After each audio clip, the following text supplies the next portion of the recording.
नमस्कार, मैं मानवी ठाकुर। आप देख रहे हैं न्यूज 24 फास्ट एक्सप्रेस। आज की कुछ खास खबरें। खबर जनपद औरैया अछलदा थाना क्षेत्र के अंतर्गत इटैली ग्राम की है, जहां पीड़िता के अनुसार बताया गया कि पीड़िता नीतू देवी पति स्वर्गीय शीलू यादव ने औरैया पुलिस प्रशासन से न्याय की गुहार लगाई। नीतू ने बताया उसके पति शीलू यादव की बीमारी के चलते 10 माह पहले मृत्यु हो गई थी। इसके बाद ससुर ब्रजेश यादव ने नीतू को मारपीट कर षड्यंत्र के तहत प्रताड़ित करना शुरू कर दिया एवं कई बार मारपीट भी की। नीतू के 2.5 वर्ष का एक पुत्र भी है। नीतू का कहना है कि हमारे बच्चे की जब तबीयत खराब हुई तो हमारे ससुर ब्रजेश कुमार ने इलाज भी नहीं कराया तथा देवर शिवम तथा सास गीता देवी ने षड्यंत्र के तहत मारपीट गाली गलौज कर घर से भगा दिया। तब हमने अपने मायके ग्राम पड़ियापुरा भाई अंकित को बुलाकर बताया। इलाज करवाने के लिए अपने मायके पड़ियापुरा भरथना गई हुई थी। 9 जुलाई को जब इटली अपने घर वापस आए तो घर में ताला लगा मिला। नीतू ने जब पड़ोसियों से जानकारी ली तो पड़ोसियों से जानकारी मिली घर छोड़कर ये लोग कहीं चले गए हैं। नीतू का कहना है थाना अछलदा पुलिस को शिकायत की तो हमारी कुछ भी सुनवाई नहीं हुई। नीतू ने बताया कि फिर भी हम पुलिस अधीक्षक औरैया से मिलने गए। जब तक पहुंचे तब तक अधीक्षक कहीं अपने अन्य काम से निकल चुके थे। पुलिस प्रशासन से हमने न्याय की गुहार लगाई एवं पीड़ित नीतू एवं भाई अंकित ने मीडिया से रूबरू होते हुए न्याय दिलवाने की बात कही एवं औरैया पुलिस प्रशासन से हमारी गुहार है, हमें न्याय दिलाया जाए और घर का ताला खुलवाकर हमें घर में प्रवेश कराया जाए, जहां तथा ससुर ब्रजेश यादव देवर शिवम यादव एवं सास गीता देवी पर कानूनी कार्रवाई की जाए। एक तरफ उत्तर प्रदेश सरकार बेटी बचाओ बेटी पढ़ाओ नारी सशक्तिकरण आदि कार्यक्रम चलाकर महिलाओं को सशक्त और जागरूक करने का प्रयास करती है, वहीं दूसरी तरफ पुलिस विभाग के इस तरह के अधिकारी और कर्मचारी उस पर लीपापोती करते हैं। ऐसे कर्मचारी और अधिकारी उत्तर प्रदेश सरकार की छवि को धूमिल करने का प्रयास कर रहे हैं। अब देखना यह है कि औरैया पुलिस क्या इस मामले पर संज्ञान लेती है या नहीं, या उत्तर प्रदेश योगी सरकार की नारी सशक्तिकरण योजना की छवि धूमिल करने का प्रयास करती है। क्या नाम है बेटा आपका? नीतू। नीतू। कौन गाँव है आपका? इटैली। क्या समस्या आपके सामने आ रही है अभी इस टाइम? मेरे पति की मृत्यु हो गई है। कब हो गई थी? 7 अक्टूबर 2024 में। जी, फिर क्या हुआ आपके साथ? कोई समस्या आई क्या? हाँ, उसके बाद मेरे बच्चे की तबीयत खराब हुई जी, तो हम घर वालों से बोला कि इसके इलाज के लिए। क्या नाम है आपके ससुर साहब का? ब्रजेश यादव। ब्रजेश यादव। क्या बोले? तो उनसे बोला कि बच्चे की दिक्कत है, इसकी दवा लिखवा दो, तो उन्होंने मना कर दिया कि दवा हम नहीं लिखवा पाएंगे। बोला आप दवा नहीं लेंगे तो फिर कौन लेगा? आपने बोला उनको? हाँ, हमने बोला था। क्या बोले फिर? वो बोले कि मुझे कोई मतलब नहीं है आपसे। फिर क्या हुआ? फिर कुछ नहीं, हमने अपने घर पे चले गए। कौन गाँव है आपका मायका? पड़ियापुर। फिर क्या हुआ? वो लोग मुझे लेके यहाँ से गए दवा लेके, फिर हम वापसी आ गए इटली। बर्थना से आपने दवा ली? हाँ, वर्तना से दवा ली। उसके बाद वापस इटली कब आई आप? क्या तारीख को? हम आए थे 9 तारीख को। 9 तारीख में फिर क्या हुआ? 9 तारीख के बाद हम घर पे आए तो मुझे ताला डला मिला है। आपने पूछा पड़ोसियों को कि हमारे घर के लोग कहाँ गए? हाँ, हमने पूछा तो उन्होंने बोला कि वो तो घर से निकल गए हैं। कहाँ निकले? कोई जानकारी मिली? नहीं, कोई जानकारी नहीं मिली। उसके बाद आपने फोन लगाया अपने ससुर साहब को? हाँ, फोन लगाया हमने, कॉलें लगाई, लेकिन उन्होंने उठाया नहीं। उसके बाद में आपने कहीं कार्रवाई की पुलिस प्रशासन से? हाँ, कार्रवाई की थी मैंने। कहाँ गई फिर आप? टड़ैया चौकी। क्या बोले चौकी में? कोई आपको अनुशासन दिया गया कि? हाँ, अनुशासन दिया, उन्होंने कही हम फोन करेंगे, उन्हें बुलाएंगे। और तो बुलाया चौकी वाले लोगों ने? अभी तक उनको बुलाया घर पे? नहीं बुलाया अभी। फिर क्या हुआ? फिर हम अछलदा थाने गए। अछलदा थाने में आपने क्या जानकारी दी? वहाँ हमने पेश किया जाके हम ऐसी ऐसी बात है, लेकिन उन्होंने भी कुछ सुनवाई की मेरी। थाना अध्यक्ष अछलदा के द्वारा भी कोई संतोषजनक कार्रवाई नहीं हुई? नहीं हुई अभी। उसके बाद फिर आज कहाँ गई थी आप? आज फिर आप मिल गए हो मुझे। नहीं, अभी आप औरैया गई थी आज? पुलिस अधीक्षक से मिलने गई थी आप? हाँ हाँ। क्या हुआ? मुलाकात हुई पुलिस अधीक्षक से? नहीं, अभी वो मिले ही नहीं उन्होंने। अब आप क्या चाहते हैं? हम ये चाहते हैं कि शासन प्रशासन से क्या सहयोग चाहते हैं आप? ये चाहते हैं कि मेरा बच्चा है, मुझे उस बच्चे का हक चाहिए और उसी जमीन पे हम रहेंगे। इससे तो आपको घर में रहना नहीं चाह रहे, रखना नहीं चाह रहे, नहीं आपको जमीन देना चाह रहे हैं? लेकिन हम उसी घर में रहना चाहते हैं। मैं खर्चा नहीं दे पाएंगे, ना रखेंगे, मैं कुछ नहीं जानती आपका। और वो तो कह रहे हैं आप चाहे जहाँ जाओ चाहे कुछ भी करो, मुझे कोई मतलब नहीं है, घर से निकल जाओ। क्या क्या समस्या आई आपके सामने? और उस टाइम मुझे दिक्कत है, बच्चा को भी दिक्कत होती है, जैसे बुखार आ जाए तो बोलते हैं उनसे दवा लो, नहीं लेते हैं।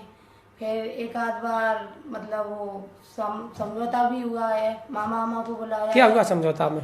तो उन्होंने समझौता में यही हुआ है, मामा आए थे वीरेंद्र सिंह और जगत सिंह, दोनों मामा आए थे। उन्होंने बोला क्यों नहीं आप देखते हो, तो उन्होंने कहा मैं नहीं देख पाएंगे, इसे नहीं रख पाएंगे मैं। तो क्यों नहीं रख पाऊंगे, क्या नहीं हम इसे घर में रखना नहीं चाहते हैं।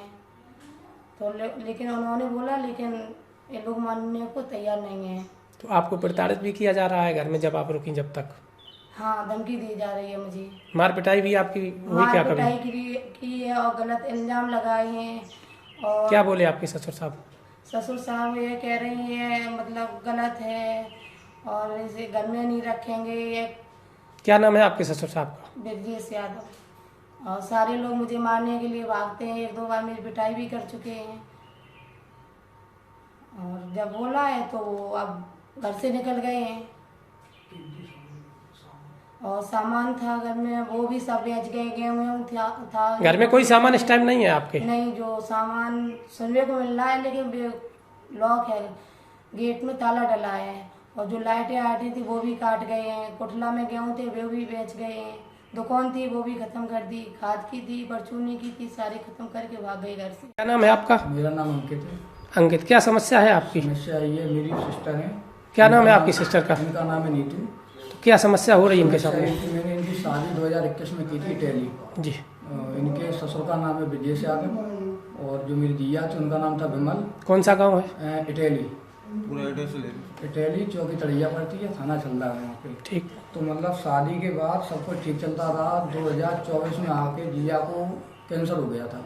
जी। तो वो 7 अक्टूबर 2024 को एक्सपायर हो गई थी। एक्सपायर होने के बाद 1 मंथ लगभग घर में सब कुछ ठीक चला। उसके बाद बच्चे की तबीयत खराब हुई, इनकी भी तबीयत खराब हुई। जी। तो इन्होंने घर में ससुर से अपने देवर से बोला कि मुझे दवा दिलवा दो, बच्चे को दवा दिलवा दो। जी। तो उनने मतलब सब कुछ करने के लिए मना कर दिया डायरेक्टली, हम नहीं तुम्हें रख पाएंगे ना तुम्हारी दवा दिलवा पाएंगे, आप जानो आपका काम जाने। ये ऐसा बोल के तो हमने देखा तो मतलब हाल ही में वो खत्म हुए थे। तो कुछ ज़्यादा सोच के मैं इनको ले गया घर। जी। इनका मैंने ट्रीटमेंट करा, फिर यहाँ छोड़ गए। तो फिर इसके बाद उन्होंने और इन्हें परेशान करना किया, मतलब मारपीट की इनके साथ 2-3 अच्छा, मारपीट भी शुरू करने लगे? हाँ, मारपीट शुरू करने लगी। ब्रजेश स्वयं और उनका लड़का? ब्रजेश और उनके देवर, मतलब तीनों लोगों ने मिलकर एक बार मारपीट की इन्होंने। जी। फिर इसके बाद जो लोग थे इनके मामा थे और 2-3 लोग वहाँ आए, पंचायत में बैठ के बातचीत हुई। तो उन्होंने कहा चलो ठीक है मैं इसको रखूँगा। फिर उन्होंने लोगों ने बोला कि मतलब ऐसी बातचीत चलते ही फिर आगे चल के ऐसा हुआ कि एक बार फिर वो लोग आए जी मिलने के लिए, बातचीत करके बैठा के वहाँ बात की, लेकिन वो लोग नहीं माने। फिर उनके मामा जगत सिंह और वीरेंद्र सिंह जो कोतला से आए, वो इनकी सास को ले गए घर।